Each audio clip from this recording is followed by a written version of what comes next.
So in this video, I'm going to introduce you to the brain. This is one of the most exciting topics for me, so we'll jump right in.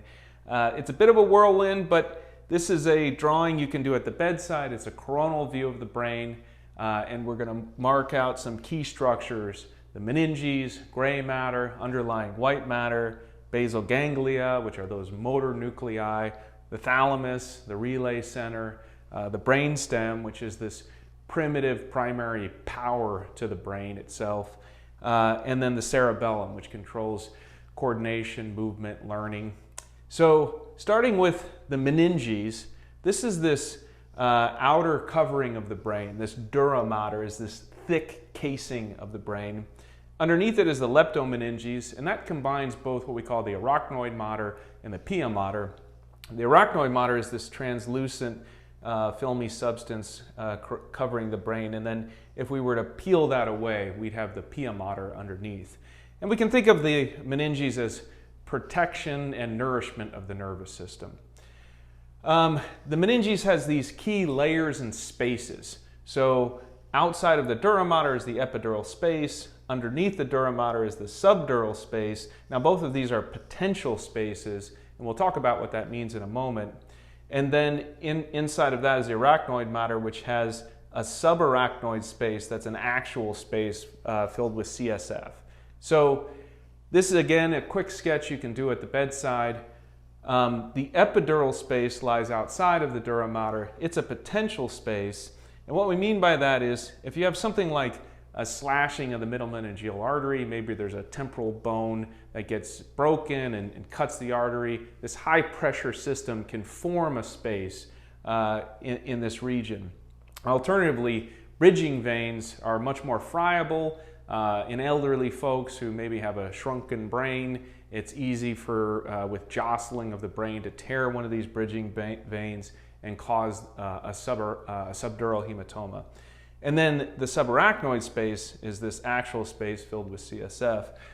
These are just some radiographs, head CTs, to show epidural hematoma. Remember, it has this biconvex lens shape, whereas the subdural hematoma has this crescent shape, and then subarachnoid hemorrhage in the subarachnoid space, this star shape we see here. And we go in detail on the website about all of these different types of hemorrhage and spaces. Cerebrospinal fluid itself, again, subarachnoid space. Here's some different MRI characteristics of it. But what I want to point out here is that there's some key numbers to remember. There's about 150 mLs of CSF in the nervous system. And when we do a lumbar puncture, we typically draw out maybe 20 mLs of CSF. That can vary, of course. And that's replaced in about 1 hour. And those are some good numbers to remember when you're on the wards. The cerebral cortex. So this is the gray matter here. It has this brownish color in cadaveric session. This is staining here. The axons are stained black here. I drew this over, so the cerebral cortex, if we can think about it as this train station, and then we can think about the axons that emanate from it as the railroad. So primary cortices, arterial supply. It's important to think about which arteries are supplying which regions of the brain. So posterior cerebral artery in the back, anterior cerebral artery up front, and then middle cerebral artery covers a big swath of the brain itself. So again, when we talk about the cerebral lobes in detail, we can discuss these further, but just as a quick cheat sheet at the bedside, eye movements up front, motor region up front, sensory behind it, visual cortex in the very back of the brain. It has these two streams, the where area in the parietal lobe here, location, the what area in the temporal lobe, object recognition. And then the language center is split. We have this Broca area, which is the expression area, the language production area, and then we have this Wernicke's area, which is the language comprehension area.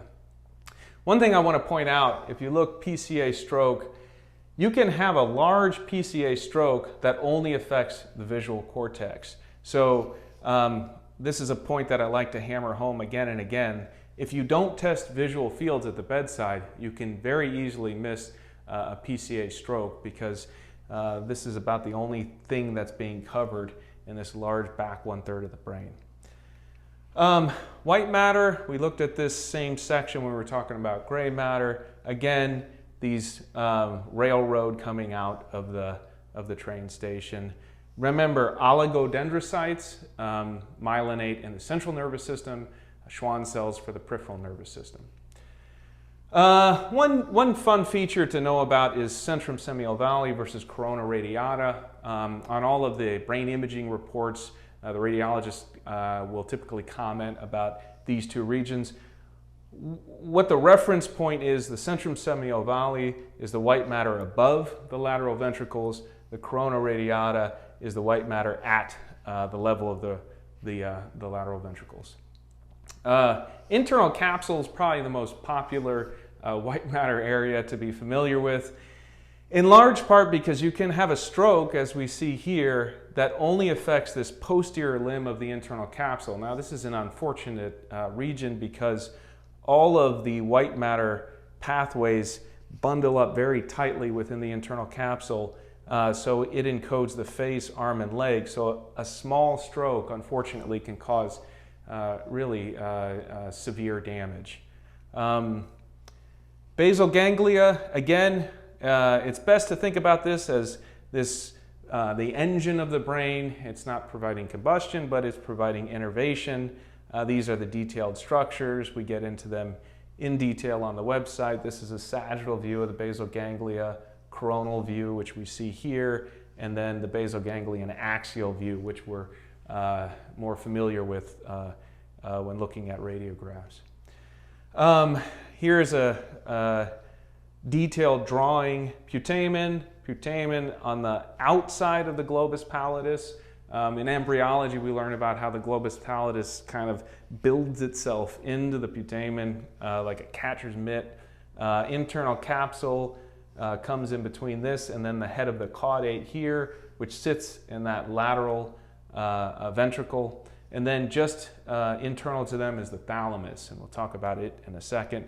Note that the caudate tail is here, and that's because the caudate stretches a long distance, which we see best in sagittal view. So the thalamus, this is the mini brain. It's the relay center. All of the sensory information, almost all of the sensory information bundles within the thalamus and then is projected to its various brain regions. Most of the sensory information that we perceive, we receive, is gated out, so our consciousness doesn't experience it. If you have a stroke damaging the thalamus, that painful information can reach the surface. It may not be inhibited like it needs to be. In addition, thalamic strokes can cause sensory loss. That's what we typically think about them for, but it can also cause a myriad of other deficits because it is sort of a brain within the brain. Here it is, again, an axial view, the view we're used to from radiographs, this large thalami, and then here's our basal ganglia out lateral to it. The brainstem. So the brainstem is the most primitive structure within the brain. It's sort of the power cable. The most vital neuronal pools lie within it, and generally speaking, all the fibers pass through it. It divides the brain, the cerebrum, from the spinal cord, and is sort of an extension coming upward of the spinal cord itself. This is our illustration of it. Midbrain up top, pons and medulla down beneath it. Looking at cadaveric section here, so the midbrain, we're just going to point out some fun features of each of these structures. So the midbrain has these Mickey Mouse ears, these crus cerebri, and then it has this red nucleus. Those are very identifiable features. The pons has these pontocerebellar fibers. Again, this is myelin staining. The myelin itself is black, and we can see these fibers. We also like to think of the pons as this bulbous basal outpouching, and we can see that a little bit better here. It has these large pontine nuclei, like a bag of marbles. And then the medulla, the most striking feature is the inferior olive. And these are just ways that you can recognize what part of the brainstem you're in. Cranial nerves. So the cranial nerves emanating from the brainstem, we go in detail about this on the website. Very important to know the different levels of the cranial nerves, especially for localization of deficits. So there's a simple sketch that you can take your time to digest, but essentially there is a way to consolidate these 12 cranial nerves into 3 different sets. And if you know the sets, you can take the 12 nerves and you can apply certain rules that will help you remember them. Basically, you're chunking the information. So there's a somatomotor set, which covers 3, 4, 6, 12, 11. These are midline motor cranial nuclei. There's a solely sensory set, which is what its name says, 1, 2, 8, olfactory, vision, and vestibulocochlear, solely sensory features. And then there's the hard set, and that's the pharyngeal arch set. So 5, 7, 9, 10. Each of these cranial nerves has 4 separate functions, and that's the one that takes the longest to fully digest. Lastly, cerebellum. Think of coordination, movement, learning, adaptation. Here it is. Now, it's said, and you can kind of tell with all these folia, this cerebellum packs more neurons into it than the rest of the cerebrum. Why that's helpful to remember is with a cerebellar stroke, while they can be incredibly dangerous because if there's compression and swelling in this posterior fossa, it can be life-threatening. It's also the case that this organ can heal itself the best. So cerebellar strokes will often recover pretty quickly, which is a great feature for folks who suffer from them. Cerebellar somatotopic map. Couple key things. 1, ipsilateral innervation. Remember, in the vast majority of the brain, the right side controls the left side of the body. In the case of the cerebellum, right side of the cerebellum controls right side of the body, so different. The other thing to know is that midline is the trunk and vestibulocochlear function, flocculonodular lobe, so things like nausea, vomiting, trouble with eye movements, nystagmus, truncal gait are going to happen with midline cerebellar strokes. The arms will be affected with cerebellar hemispheric strokes.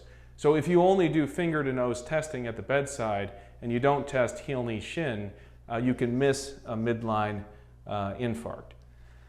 That is the extent of what I wanted to cover with this introduction. There's so much more to say, and there's plenty of tutorials that go into the depths of these features on the website.